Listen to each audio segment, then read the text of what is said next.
प्रिय मित्रों नमस्कार, मैं अनिल वत्स। अप्रैल का महीना और धनु राशि, जी हाँ सजिटेरियस, कैसा रहेगा इसका प्रभाव इस महीने, जिसका स्वामी है देवगुरु बृहस्पति। और बृहस्पति जाने जाते हैं अपने बड़े दिल के कारण, ज्ञान के कारण, नॉलेज के कारण, मोटिवेशन के कारण, दूसरों को सिखाने के दृष्टिकोण से एक बॉर्न टीचर होते हैं। The ability that you can change the opinion of other person, this type of talent you are having. लेकिन ईगोइस्टिक भी बहुत होते हैं, अपना अपमान बिल्कुल बर्दाश्त नहीं होता। चाहते हैं कि अपने माध्यम से दूसरों के लिए अच्छा हो, लेकिन दूसरे जब बहुत तंग करें, परेशान करें, तो फिर वाणी से भी कठोर होने में देर नहीं लगती धनु तुम्हें। चलिए देखते हैं इस महीने क्या क्या खास बातें, क्या क्या रखनी होंगी सावधानियां। कोई एक्सीडेंट, कोई चोरी का योग तो नहीं, कोई शारीरिक कष्ट, कोई पैरों में तकलीफ, कोई पेट में रोग वगैरह वगैरह, इन सब बातों की चर्चा करते हैं। पहली, दूसरी, तीसरी तारीख की बात करते हैं। फाइनेंशियल दृष्टिकोण से थोड़े चिंतित हो तुम। हो सकता है रुपया कहीं खर्च हो जाएगा, किसी को दे दोगे, कहीं प्रॉपर्टी वगैरह खरीदने में तो रुपया नहीं लगा दोगे और वो रुपया मारा जाए, या वो लोग बेईमान निकलें, या जो पेपर हैं उसमें कोई कमी हो। तो धनु, मुझे लगता है तुम्हें होशियार रहना ही पड़ेगा। 3, 4, 5 के अलावा 5, 6 तारीख की यात्रा करके देखते हैं ये समय किस प्रकार का जाने वाला है। मित्रों के साथ सहयोग बिल्कुल नहीं मिलने वाला, और जो आपके यार दोस्त मित्र हैं सब निकम्मे धूर्त हैं, सिवाय आपको परेशानी के कुछ नहीं मिलने वाला।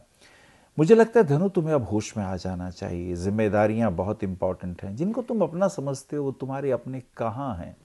बातें बहुत बड़ी बड़ी करते हैं, एक्टिंग भी वो बहुत गजब की करते हैं, लेकिन तुम बेवकूफ़ बनते हो। तुम्हारे परिवार से तुम्हें तोड़ने के पूरे आयोजन हैं, किस तरह तुम्हें बेवकूफ़ बनाया जाए, और बहुत आसान है। कुछ रो के, कुछ इमोशनल होके धनु तुम्हें कोई भी बेवकूफ़ बना सकता है। तुम बेवकूफ़ हो नहीं, बन जाते हो। कुछ सीधे ज़्यादा हो, तुम्हें लगता है तुम चतुर हो, तुम चतुर नहीं हो। तुम एक अच्छे बोलने वाले हो, तुम्हारे में टैलेंट है किसी को भी एजुकेट करने का, लेकिन तुम खुद इमोशनली गेम हार जाते हो। तो मुझे लगता है तुम्हें ज़्यादा ध्यान रखना पड़ेगा। 6, 7, 8 तारीख की यात्रा करते हैं। थोड़ा समय पॉजिटिव, कहीं घूमने फिरने का योग बन सकता है। ये भी हो सकता है आने वाले समय में आपकी कहीं शादी वगैरह की बातचीत चल रही हो, शादी का योग भी बन सकता है आने वाले समय में। तो ये आपके लिए एक अच्छी न्यूज़ है। और पैसा उधार नहीं दो तुम किसी को, वो रुपया वापस आने का योग नहीं है। तुम्हारे मित्रगण वगैरह, कहीं घूमने फिरने का भी योग, कोई क्रिकेट वगैरह खेलने का भी योग दिखाई देता है। तो मुझे लगता है थोड़ा होशियार रहना होगा इस दृष्टिकोण से कि चोट वगैरह लगे तो उसमें हमें अपना ध्यान रखना है। It is very important. 8, 9, 10 की यात्रा करते हैं। 8 तारीख की अमावस्या है। कहते हैं आज के दिन कुछ ना कुछ दान करना चाहिए। अपने पितरों के निमित्त उनके आशीर्वाद प्राप्त होने लगते हैं। 9 तारीख को चैत्र मास के नवरात्रि शुरू हो जाते हैं। ऐं ह्रीं क्लीं चामुंडाय विचे देवी माँ के जाप किए जा सकते हैं। दुर्गा सप्तशती का पाठ किया जा सकता है। इससे बल का संवर्धन और शक्ति की प्राप्ति होती है। देवी भगवती के आशीर्वाद आप ले सकते हैं। 10, 11, 12 तारीख की यात्रा करते हैं। 11 तारीख को नागपंचमी का दिन भी है। कहते हैं नागों को दूध पिलाने से या नागों की उपासना करने से भगवान शिव की कृपा और आर्थिक समृद्धि भी प्राप्त होती है। नागपंचमी वाले दिन भगवान शिव के मंदिर में कुछ ना कुछ प्रार्थना करें। नागपंचमी वाले दिन 12, 13, 14 तारीख की यात्रा करते हैं। ये समय थोड़ा फिजिकली कहीं बाहर का खाइए नहीं, पेट में व्याधि होने के योग। और परिवार के अंदर अपने हस्बैंड वाइफ के रिलेशन भी पॉजिटिव रखिएगा। छोटी छोटी बातों पे तनाव, उसे अवॉइड करिएगा। वैचारिक मतभेद हो सकते हैं और ये होने भी चाहिए। इस दृष्टिकोण से नहीं कि हम आपस में लड़ें, इस दृष्टिकोण से टू अचीव सम टारगेट। एक व्यक्ति सोचता है ये मार्ग ठीक है, एक व्यक्ति सोचता है ये मार्ग ठीक है। मुझे लगता है दोनों मिलजुल के काम करें तो अच्छा है। लेकिन मुझे लगता है धनु, तुम घर में ही लड़ाई झगड़ा ना कर लो। तो तुम्हें अपने टेम्परामेंट पे कंट्रोल करना है। This is very important. 14, 15, 16 की यात्रा करते हैं। दुर्गा अष्टमी का दिन आ गया। पूजा दुर्गा जी की शुरू करी थी। अष्टमी वाले दिन देवी माँ का उद्यापन किया जाता है, हवन वगैरह किया जाता है। छोटी छोटी अबोध बालिकाओं को बुला के देवी का स्वरूप मान के उन्हें चुन्नी दी जाती है, उन्हें कुछ वस्त्र दिए जाते हैं और उनको देवी का स्वरूप मान के उनसे आशीर्वाद लिए जाते हैं। जी हाँ, 15, 16, 17 तारीख की यात्रा अगर हम करें, कुछ अच्छा बेहतर, थोड़ा भाग्य साथ देने की स्थिति में, और अपने बच्चों के साथ मिलके कुछ सहयोग करिए, कुछ प्लानिंग करिए। मुझे लगता है कि घूमने फिरने के योग बनेंगे। पहाड़ों पे जा सकते हैं, देवी माँ के दर्शन कर सकते हैं और कुछ दिव्य आशीर्वाद की प्राप्ति हो सकती है। थोड़ा मनन, थोड़ा ध्यान करिए।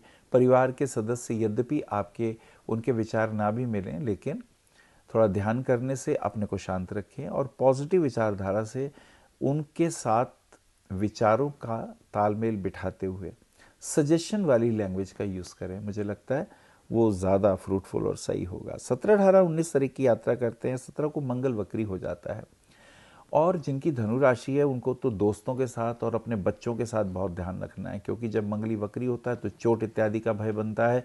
बच्चों की एजुकेशन पॉइंट ऑफ व्यू से कंसंट्रेशन की ज़्यादा ज़रूरत महसूस होती है।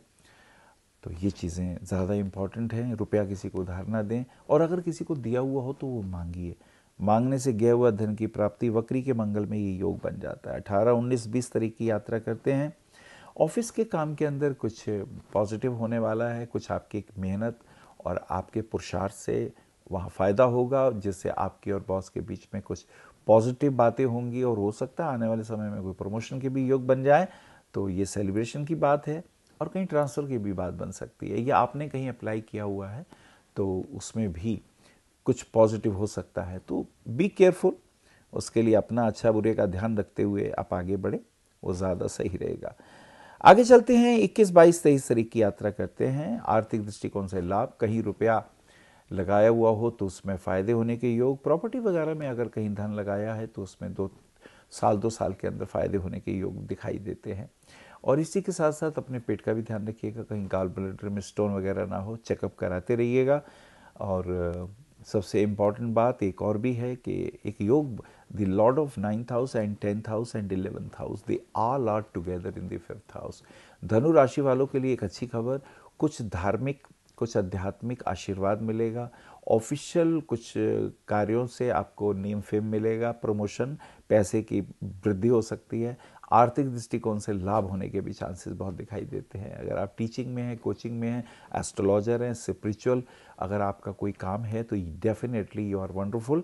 और विदेश जाने के भी योग, बाहर की यात्राओं के भी योग बन रहे हैं, तो ये कॉम्बिनेशन अच्छे हैं। 22, 23, 24 तारीख की यात्रा करते हैं। चैत्र मास की पूर्णिमा, हनुमान जयंती।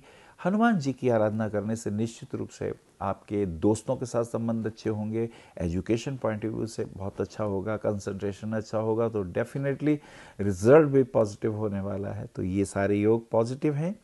और ये भी हो सकता है कि आपके घर में कोई संतान इत्यादि के भी जन्म का भी चांस बने, तो ये भी शुभ है।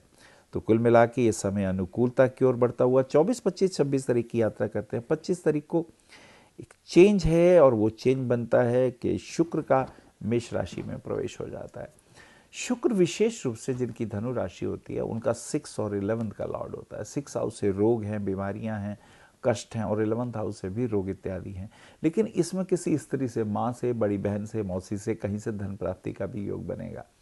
तो ये अच्छा है। कोई वाहन दिखाई दे रहा है, मुझे लगता है कि कोई वाइट या क्रीम कलर का या सिल्वर कलर का कोई वाहन इत्यादि, 4 पहियों की गाड़ी लेने का योग दिखाई दे रहा है। घर में कोई रेनोवेशन वर्क भी हो सकता है, तो इट इज़ ऑल गुड। 26, 27, 28 तारीख की हम यात्रा कर रहे हैं और इस यात्रा में मूड बहुत अच्छा, पॉजिटिव, अच्छे ख्याल, अच्छे विचार, मूड भी फ्रेश है, दोस्तों का सहयोग मिल रहा है और अनुकूलता की ओर बढ़ते हुए। और मुझे लगता है थोड़ा ध्यान, थोड़ी मेडिटेशन करते रहिए। अगर एस्ट्रोलॉजी में दिलचस्पी है या कोई डिस्कोर्सेस में आपका मन है तो यू गो फॉरवर्ड। 28, 29, 30 तारीख की यात्रा। 28 तारीख को बुध का वक्री और शुक्र का अस्त होना। शुक्र अस्त होगा तो रोग इत्यादि का ध्यान रखिएगा, कोई गाल ब्लैडर में स्टोन या यूरिक इन्फेक्शन तंग ना करें, इन बातों का ध्यान रखने की ज़रूरत है। और मित्रों के साथ ध्यान रखें, हम बार बार कहेंगे धनु राशि वालों को, वो हमेशा अपने मित्रों के साथ चले जाएंगे। उनके दोस्त जो भी होंगे उनके लिए अच्छे कदापि नहीं होंगे, उनसे उन्हें हमेशा नुकसान ही होगा। तो you should be very careful. और धनु राशि के लिए मुझे लगता है एक पुखराज रत्न वो ज़रूर पहने, और पुखराज के साथ साथ एक रूबी रत्न भी वो पहन सकते हैं, हनुमान जी की उपासना कर सकते हैं। ये सारे कॉम्बिनेशन उनके जीवन में समृद्धि की ओर बढ़ते हुए ये योग। और कुल मिला के इस महीने के लिए अगर कहीं खेलने का मौका मिलता है तो नेम फेम की प्राप्ति, प्रॉपर्टी में रुपया लगा सकते हैं, लेकिन पेपर चेक कर लीजिए, ऐसा ना हो कि पेपर में कुछ गलत हो। और अपने किसी दोस्त को रुपया उधार ना दीजिए। और दूसरी बात, दोस्तों की बातों में भी मत आइए। कुछ लोग दोस्त आपकी चुगली करेंगे, आपको बड़ा चढ़ा के बताएंगे और आप उस पर बिलीव कर लेंगे। तुम्हें पता है धनु, तुम्हारे लिए सबसे खतरनाक चीज क्या है? बेवकूफ बनाना। बाहर के लोग कुकिंग दी स्टोरी और आपको कुछ भी आपके ही घर वालों के खिलाफ भड़काएंगे और तुम्हें पता भी नहीं चलेगा। तुम्हें बिल्कुल पता नहीं चलेगा। ये तुम्हारा एक सहजता भी है कि तुम अपनों के खिलाफ हो जाते हो और गैरों के साथ हो जाते हो। शायद इस जन्म में इसी प्रकार की आपकी यात्रा लिखी है। तो मुझे लगता है कि यू नीड मोर। आप ज्यादा केयरफुल रहें, होश में रहें और अपना ध्यान रखें। नमस्कार। आप आचार्य श्री अनिल वत्स जी के ज्योतिष व ध्यान संबंधी प्रोग्राम www.astroanilvats.com व मासिक राशिफल YouTube पर भी देख सकते हैं। विशेष जानकारी के लिए संपर्क करें। भविष्य कथन VE279 गली नंबर 6 हरिनगर न्यू दिल्ली 110064। हमारे फोन नंबर है 9891739999 और 9818189993 और 8860006030 और 9810880002। हमारी वेबसाइट है www.bhavishyakathan.org। ईमेल है acharyaanilvats@gmail.com। अपॉइंटमेंट के लिए संपर्क करें सुबह 11 बजे से शाम 6 बजे तक।